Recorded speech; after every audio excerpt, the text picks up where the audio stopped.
So when we look at the COVID loan that India has got from World Bank, and not only World Bank, this whole bunch of banks like AIB, MDB.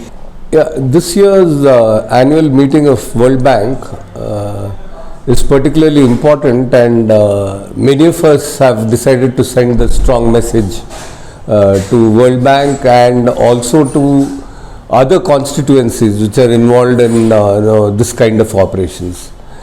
What I am going to say today is not some ritualistic annual ranting that we do against some of the multilateral banks, because always there are issues that are not resolved at the ground level.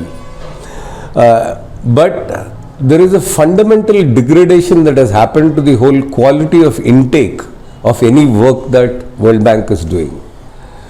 So when we look at the COVID loan that India has got from World Bank, and not only World Bank, this whole bunch of banks like AIB, MDB, ADB, and all the Bs in the world.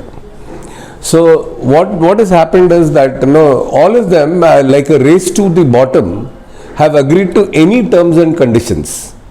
So with the result that this COVID loan that is being given, what has been negotiated in these kind of using the COVID cover is that the money that any project that was almost designed only by June and confirmed, allows the implementing government to show whatever expenditures that have happened in the health sector or whatever it thinks relevant from the 1st of January. So the leeway that both you can show some old accounts and get away with, and that the basic kind of thing like whether it has what are the impacts, what are the people, is there any participation, right, is there any access to justice in this whole process. So there is no system set, right?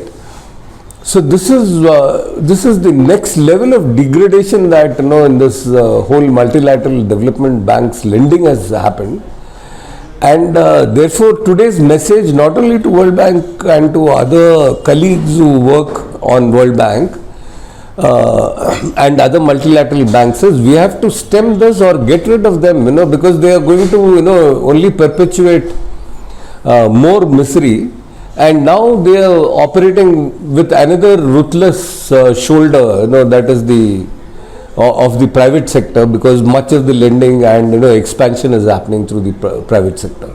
So total lack of accountability, greater levels of privatization, and things like irrigation is being tried to be privatized in a large scale, and that combined with the farm bill, we don't know how it will just completely eliminate ordinary peasants in India. So we have big issues to address. So let not the World Bank be around to mess it up even further. Thank you.